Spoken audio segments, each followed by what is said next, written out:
Kanchipuram వకుడా silks నాణ్యత మా ప్రాధాన్యత. మదీనాగూడ, మియాపూర్, హైదరాబాద్ లో త్వరలో శుభారంభం. ఎందుకు ఆ సబ్జెక్ట్ చూస్ చేసుకోవాల్సి వచ్చింది? ఇప్పటికి చేసినందుకు రిగ్రెట్ ఫీల్ అవుతున్నారా? ఓకే చేసినందుకు హ్యాపీగానే ఫీల్ లేదు నాకు రిగ్రెట్ ఉండదు. నేను తెలిసే చేస్తా. వితౌట్ మై కన్సర్న్ నేను ఏది చేయను కదా.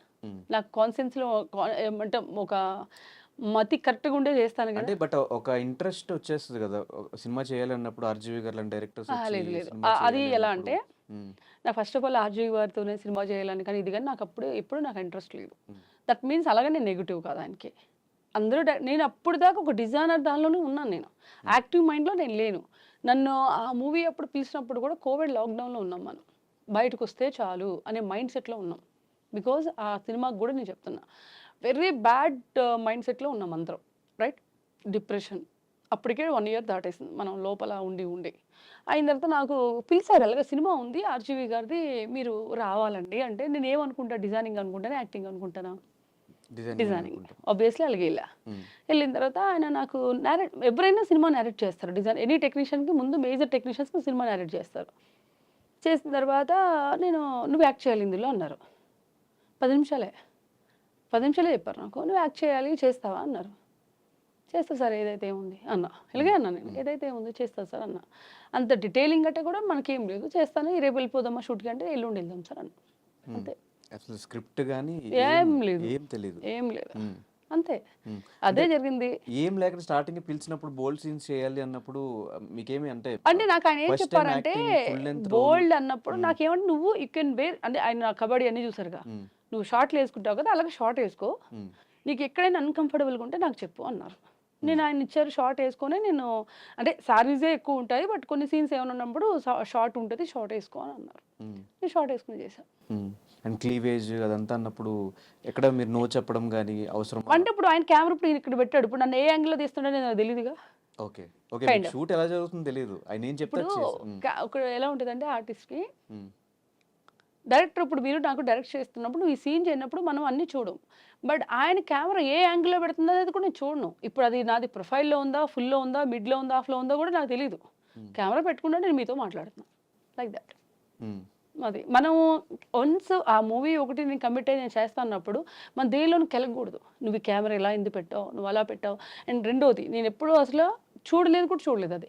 నాకు అది అయిపోయిన తర్వాత ఒకసారి నాకు చూపించారు, అప్పుడు నేను అనుకున్నాను ఎన్ని తీసారా అనుకున్నాను నేను. అంటే దట్ మీన్స్ ఎందుకంటే నేను పడుకున్నాను, ఇలా ఉన్నాను, కెమెరా తీసుకొచ్చి ఇక్కడ ఇలా పెట్టినప్పుడు నాకు ఏం తెలుస్తుంది అది అలా ఎందుకంటే ఇప్పుడు నేను అది బ్లేమ్ చేయడానికి కూడా నేను అన్నాను. నా కాన్సెన్స్ నేను మైండ్ బాగానే ఉండే నేను చేశాను అంటప్పుడు బ్లేమ్ చేయకూడదు. బట్ ఫ్యామిలీ రిస్ట్రిక్షన్స్ అవంతా ఏం లేవా? నాకు అప్పుడు అసలు తెలియదు కదా. తర్వాత ఏం లేదు, నేను చేశాను అది. తర్వాత మా ఫాదర్ చూడలేదు, మా మదర్ని చూడమన్నా, నేను కూడా చూడలేదు. ఎందుకంటే నేను ఎక్కడప్పుడు ఇంటర్వ్యూలో ఉన్నా రిలీజ్ అయినప్పుడు. ఫిలిం మీరు చూడలేదు? నేను చూడలే, మా అమ్మ చూసింది. ఆమెను అడిగా ఎలా ఉంది మా అన్న, అంతేం లేదు మా ఇప్పుడు ఎన్ని సినిమాలు చూడట్లేదు అలాగా అన్నారు. అంతే, ఇంకా నేనేం మాట్లాడలే. దాని మీద డిస్కషన్ కూడా లేదు ఇంకా. అది అయిపోయింది. దాని తర్వాత ఏదో నా ఇంటర్వ్యూలో నా పనిలో నేను ఉన్నాను. ఆ తర్వాత ఇంకొక 2 సినిమాలు చేశాను. ఆర్పి గారితో ఒకటి చేశాను, it's a family story, thriller kind of. ఇంకోటి సైకో థ్రిల్లర్ చేశాను. అంతే, అలా ఇంకేం లేదు. దాని మీద ఎప్పుడు మా ఇంట్లో అంత డిస్కషన్ ఉండదు. అండ్ దాని తర్వాత వచ్చిన బిగ్ బాస్ ఆపర్చునిటీ కూడా ఆర్జీవి గారి వల్ల వచ్చింది అని ఒక రూమర్ ఉంది. ఆర్జీవి గారి వల్ల ఇప్పుడు ఒక కంటెంట్, ఒక తెలిసిన ఫేమ్ ఉన్న అమ్మాయో లేదా ఏ విధంగా పాపులర్ అయిన అమ్మాయి కావాలి కదా. అలా అయినప్పుడు నాకేమి ఆర్జీవి గారి వల్ల వచ్చింది అలా ఏం లేదండి. నాకు ఇంకా ముగ్గురు, నేను ఆశు ఇంకెవరో ముగ్గురు వెళ్తే కూడా ఆయన నాకు సపోర్ట్ చేశారు. బయట నాకు లోపల ఉన్నాను నాకు తెలియదు కదా అని అన్నారు. లేదు, because we have good terms అంతే. నేను బాగానే మాట్లాడేవాళ్ళు, ఇప్పటికీ ఏదైనా అవసరం నేను చేస్తే మాట్లాడతారు అంతే. అలానే ఓవర్ లిమిట్స్ దాటేసిపోను నేను.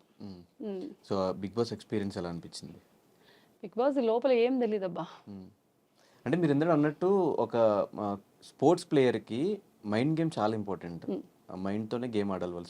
ఏ స్పోర్ట్స్ తీసుకున్నా మైండ్ గేమే ఇంపార్టెంట్.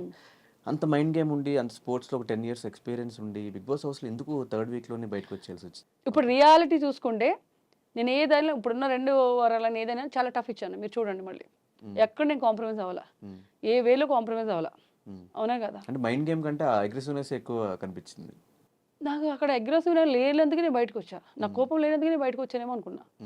ఎందుకంటే అందరూ బయటకు వచ్చిన తర్వాత లేదు నువ్వు అక్కడ అరియానా నిన్ను బ్యాక్ నుంచి ఇలా తోసినప్పుడు నువ్వు గట్టిగా అరవాలి అమ్మాయి మీద, నువ్వు అమ్మాయిని కొట్టాలి అది ఇది అన్నారు.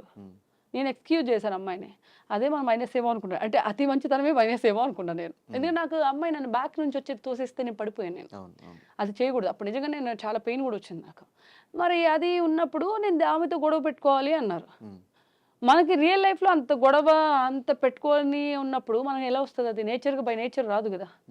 సో అది ఓహో అనుకున్నాను. నేను బయటకు వచ్చిన తర్వాత అన్నారు, మీరు నువ్వు అమ్మాయిని ఎక్స్క్యూజ్ చేయకూడా ఉండాలి, ఎప్పుడైనా బిగ్ బాస్కి గట్టిగా గొడవ పెట్టుకునేవాళ్ళు నెగిటివ్గా మాట్లాడేవాళ్ళే కావాలి అన్నారు. అంత నెగిటివ్ నేను చూడలేనులే అన్న.